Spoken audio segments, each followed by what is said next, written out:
몸이 다해서 오늘 함께 보실 말씀은 신약성경 에베소서 3절부터 6절 말씀입니다. 신약성경 에베소서 4장 3절부터 6절까지 말씀 한 번 더 보고 7절부터 말씀을 이어가도록 하겠는데요.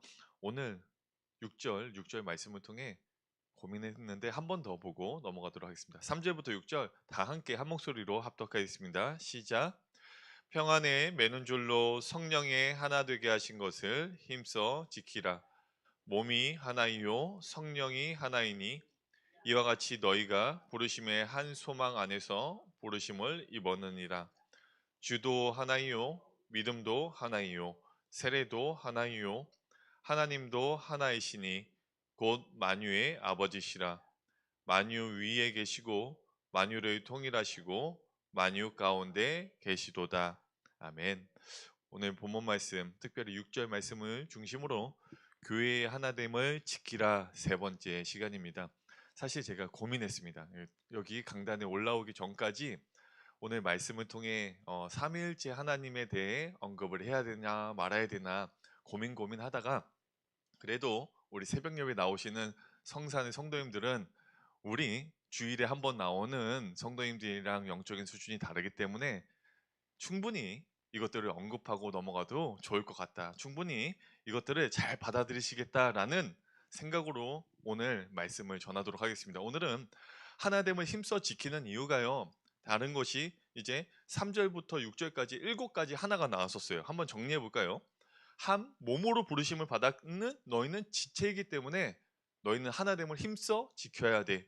한 성령으로 너희 부르심 받았잖아. 세 번째, 한 소망, 한 비전을 품었잖아. 그리고 네 번째는 한 주님, 예수님으로 인해 너희 구원 받았잖아. 다섯 번째, 한 믿음, 다른 믿음 아니잖아. 한 복음을 듣고 한 믿음을 가졌지. 여섯 번째, 한 세례로 거듭났잖아. 일곱 번째, 한 하나님 아버지를 섬기는 영적인 한 가족이잖아. 라는 것이 우리가 하나됨의 근거이요. 하나됨을 힘써 지켜야 되는 이유였습니다. 이게 근본적인 이유였고 하나됨을 힘써 지키는 방법은 에베소서 4장 2절에 겸손, 온유, 오래 참은 사랑 가운데서 서로 용납이라는 방법으로 하나됨을 힘써 끈끈하게 지켜라 라는 방법을 계속해서 지금 몇 달 동안 언급하고 있는데요. 오늘은요 6절 가운데 등장하고 있는 성삼위일체 하나님에 대한 개념을 한번 언급하고 넘어갈까 합니다. 적용적인 부분보다 개념의 정리의 시간이라고 이해하시면 될 거예요. 그래서 6절에 보시면은 하나님도 하나이시니 곧 만유의 아버지시라 그러면서 세 가지 표현이 등장하고 있어요. 만유 위에 계시고 만유를 통일하시고 만유 가운데 계시도다. 사도 바울이 이렇게 의도적으로 세 개를 구분해서 쓴 이유는요. 이유가 있어요. 사실 7가지 하나도요. 절마다 3개씩 묶여져 있는 단어입니다. 오늘 여기서 이제 구체적으로 언급하지 못하지만 4절이요. 성령 하나님에 관련된 몸, 성령, 소망 이거는 성령 하나님의 삼위일체의 성령 하나님에 대한 개념으로 묶여 있는 거고요. 5절에 주도 하나요, 믿음도 하나요, 세례도 하나 이 개념은요. 성자 하나님으로 묶여 있는 거예요. 그 다음에 7절에 한 분 하나님도 아버지 한 분이시니 라는 것은 성부 하나님이고요. 그 다음 6절에서 만유를 통일하시고 만유 위에 계시고 초월적인 하나님에 대한 개념이거든요. 이거는 성부 하나님에 대한 개념이에요. 그리고 만유를 통일하시고 이거는 성자 하나님이 뜻이 하늘에서 이루어진 것 같이 땅에서도 이루어지는 통일의 개념. 창세기 28장 15절에서 하늘에서부터 내려오는 사닥다리로 인해 죄인은 우리를 구원하시기 위한 구속의 성취에 대한 개념. 하늘과 땅이 사닥다리로 인해 통일되었고 연결되는 것처럼 통일의 개념이 성자 하나님에 대한 개념이에요. 그럼 만유 가운데 계시도다 라는 개념은요. 성령 하나님께서 말씀으로 우리와 함께 하시고 보혜사 성령님이 인도하신다라는 성령 하나님의 개념입니다. 대략적으로 이런 이 말씀에 삼위일체 개념이 담겨 있구나라고 이해하시면 되고요. 그럼 지난 에베소서 강의 시간 가운데 등장했었던 삼위일체에 대한 개념을 한번 더 언급해 볼게요. 오늘 말씀 구절뿐만 아니라요. 사실은 에베소서 말씀 전체의 큰 신학적인 특징이 무엇이냐? 이 삼위일체에 대한 개념이 곳곳에 담겨 있습니다. 그래서 에베소서 강의 첫 번 시작했을 때 벌써 작년 6월이더라고요. 에베소서 1장 한번 찾아볼까요? 에베소서 1장에서도 에베소서의 전체의 서론이며 어떤 주제를 담고 있는 에베소서 1장 3절부터 14절이 한 문장이라고 말씀드렸어요. 근데 이 한 문장이 세 단락으로 나눠진다. 어떻게 나눠지냐? 3절부터 6절. 그래서 6절 마지막에 보시면은 그의 은혜의 영광을 찬미하게 하려는 것이다. 이게 후렴구라고 말씀드렸죠. 그 다음 12절에 하반절에도 그의 영광의 찬송이 되게 하려 하심이라. 이게 후렴구예요.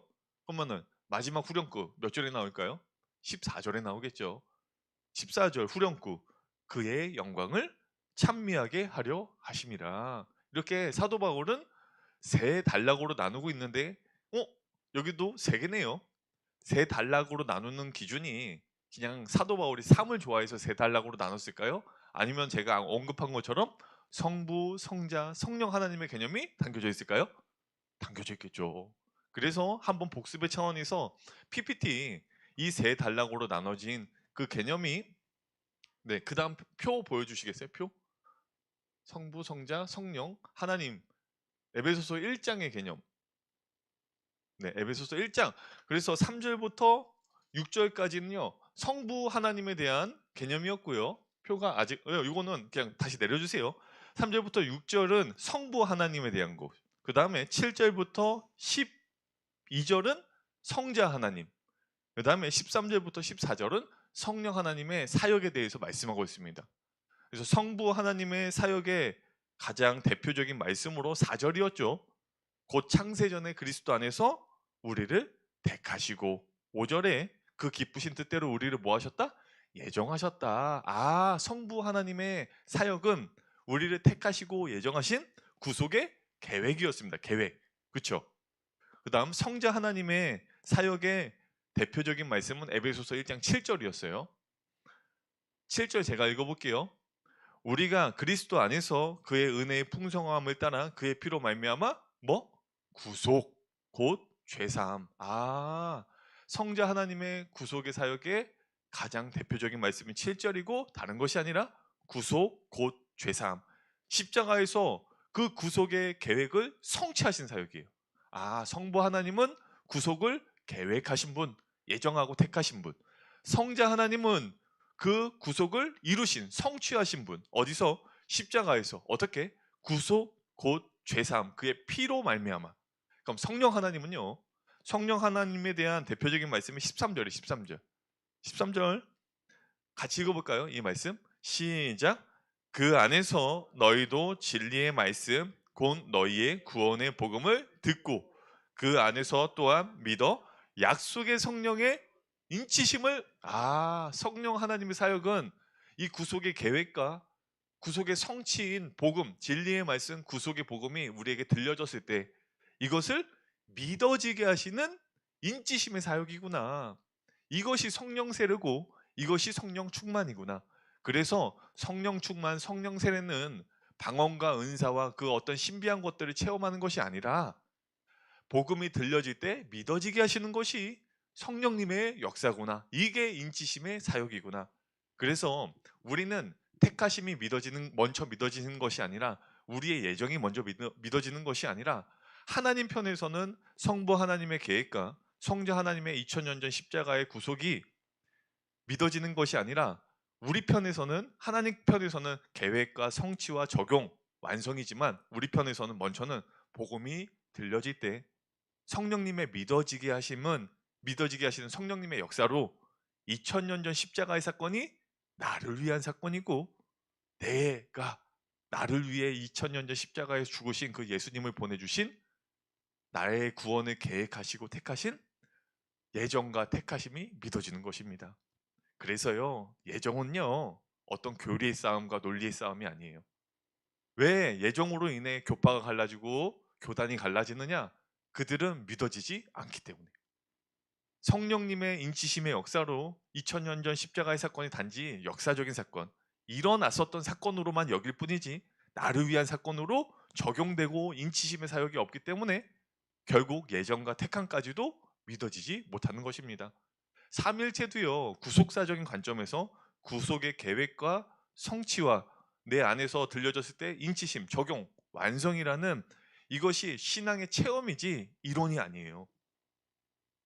이해는 할 수 있으나 이 성삼위 하나님에 대한 개념을 온전히 존재론적으로 이해하려면요, 삼위일체에 대한 개념도요, 사실은요, 이해에 대한 개념이 아니라요, 신앙이에요. 믿음. 그래서 아까 띄워줬었던 그 그림을 한번 보여주시겠어요? 구속사적인 관점에서 다시 한번 정리할게요. 성부 하나님은 우리의 구원에 뭐 하신 분? 계획하신 분. 성자 하나님은 구속을 뭐 하신 분? 성취하신 분. 성령 하나님은 우리 가운데서 완성하신 분, 적용하신 분, 이렇게 이해하시면 돼요. 이건 구속사적인 관점에서 성부, 성자, 성령이지만 이것을 경험한 사람이 이것이 이해가 돼요.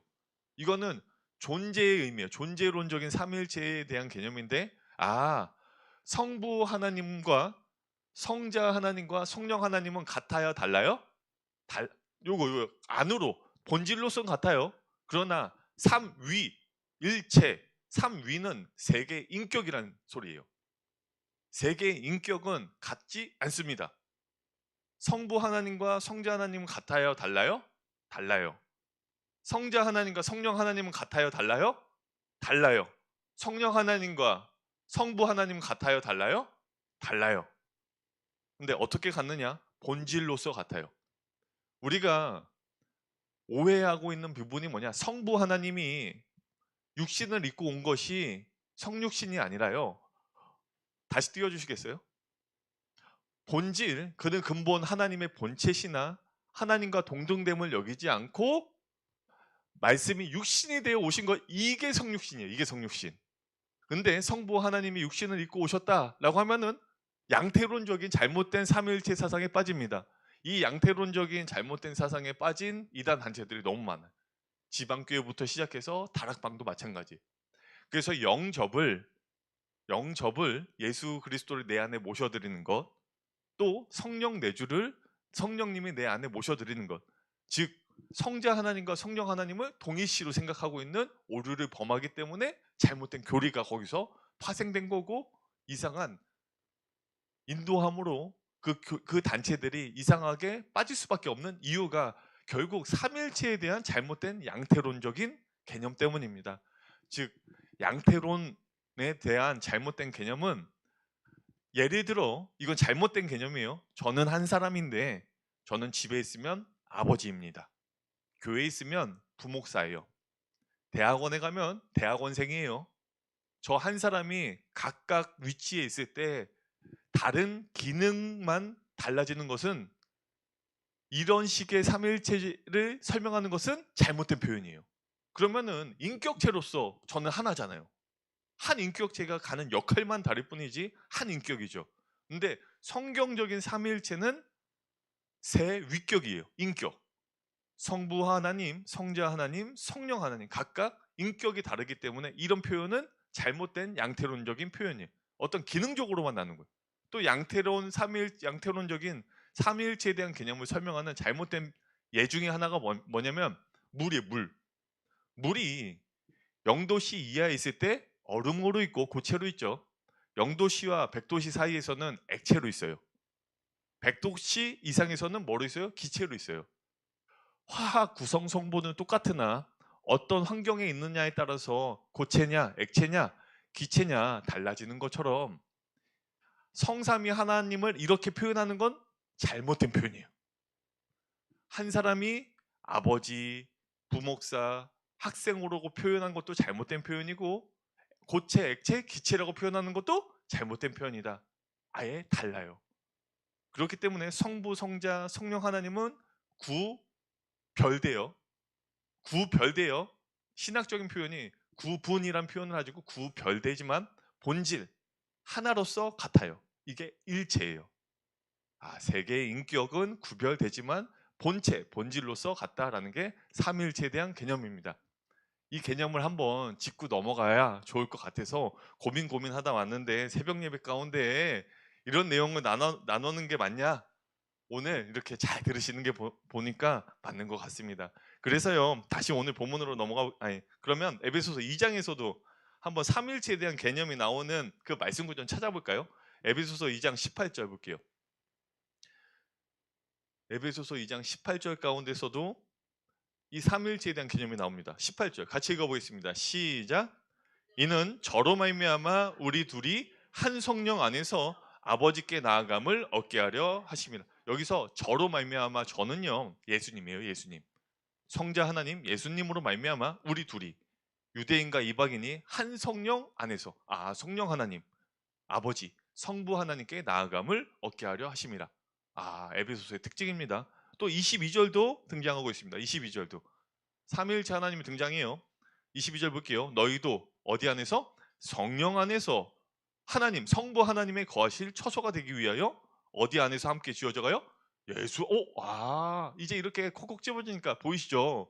그러면은 에베소서 3장 15절과 17절에서도 사도 바울의 기도 가운데서도 나타날까요? 나타나지 않을까요?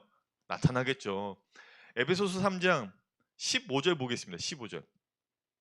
3장 15절. 제가 읽어볼게요. 이름을 주신 누구 앞에 무릎을 꿇고 비노니? 아버지. 그럼 성부 하나님께 기도를 하고 있는 거예요. 사도 바울이. 근데 이 이름을 주신 아버지, 저는 이 표현이 너무나 은혜가 되는데, 창세전에 하나님 아버지께서 내 이름을 지어주셨대요. 어디에? 생명책에. 나를 아시고 계셨다라는 거예요. 내가 나기도 전에. 그 하나님, 그 하나님에 대한 개념으로 지금 하나님께 기도하고 있는 제목이에요. 그리고 복음이 들려질 때 내 이름으로 불러주신다라는 거예요. 이름을 주신 내 아버지 앞에 구원을 계획하시고 택하시고 예정하신 하나님께 무릎을 꿇고 비노니 16절. 그 영광의 풍성을 따라 그의 뭐로 말미암아? 성령으로 말미암아. 성령 하나님 너희 속사람을 능력으로 강건하게 하옵시며. 이제 17절에 그럼 뭐 남았어요? 성자 하나님 남았죠. 17절 같이 읽어보겠습니다. 시작. 믿음으로 말미암아 그리스도께서 성자 하나님 그리스도께서, 그렇죠? 이렇게 성부, 성자, 성령 하나님이 에베소서 곳곳에 숨어 있지만 대표적으로 말씀드렸고, 오늘 본문 드디어 본문으로 다시 4장 6절입니다. 4장 6절 같이 읽어볼게요. 시작. 하나님도 하나이시니 곧 만유의 아버지시라. 만유 위에 계시고 만유를 통일하시고 만유 가운데 계시도다. 이게 성부, 성자, 성령 하나님이에요. 만유 위에 계신 초월적인 영이신, 영존하신, 영원하신 하나님에 대한 그 하나님께서 단지 우리를 방관하시는 하나님이 아니라 우리에게 나타나셨어. 말씀이 육신이 되어 우리 가운데 거하시고 십자가의 구속의 성취를 위해 하나님의 뜻을 다 이루시는 성자 하나님 예수 그리스도로 오셔서 만유를 통일하셨어. 하나님의 뜻이 이 땅 가운데서 다 이루어지는 그 성취를 예수님께서 다 이루어주셨어. 뜻이 하늘에서 이루어진 것 같이 땅에서도 이루어지는 통일의 역사, 사닥다리의 역사. 그래서 성령 하나님이 만유 가운데, 우리 가운데 말씀으로 거하시는 역사가 만유 위에 계시고 만유를 통일하시고 만유 가운데 계시도다라는 삼위일체에 대한 개념입니다. 그래서요, 오늘은 어떤 적용적인 의미보다 개념 정리의 시간입니다. 삼위일체에 대한 올바른 개념, 양태로는 잘못된 개념이다. 에베소서 4장 6절에서 우리의 하나님은 방관하시는 하나님이 아니시고 그 영존하시고 창조주 하나님이 말씀이 육신이 되어 우리 가운데 거하시고, 지금도 성령 하나님께서 말씀으로 생각나게 하시고 깨닫게 하시고 인도하고 계시는 성삼위 하나님이 누구의 하나님이다? 나의 하나님입니다 라는 개념으로 잘 무장하시고 돌아가시고 오늘 하루도 승리하시는 복된 하루가 되시길 주님의 이름으로 축복합니다. 기도하겠습니다. 성삼위 하나님의 구속의 계획과 성취와 인치심의 왕성으로 구원받은 하나님의 자녀들이 한 몸으로 하나님께 예배드리게 하시니 참으로 감사드립니다. 삼위일체 하나님이 한 분이심이 우리 교회됨의 하나됨을 힘써 지켜야 할 이유와 근거임을 다시금 알게 하였으니 주 안에서 하나 된 우리가 한 말씀으로 인도함 받고 한 소망으로 사명을 감당하는 복된 성산교회 되게 하여 주시옵소서. 특별히 담임 목사님을 위해 기도합니다. 빡빡하고 과도한 목회 일정으로 육신이 지쳐 몸살로 힘듦을 겪고 계십니다. 또한 육신의 연약함으로 힘들어하는 많은 성산의 지체들이 있습니다. 주님의 권능으로 붙잡아 주시어 만유 가운데 계신 하나님께서 권능의 오른손으로 붙잡아 주시고 그 육신과 그 영이 곤비치 않게 하시고 하나님께서 공급하시는 새 힘으로 복음 증거의 사명 감당할 수 있도록 영육 간의 강건함을 허락하여 주시옵소서.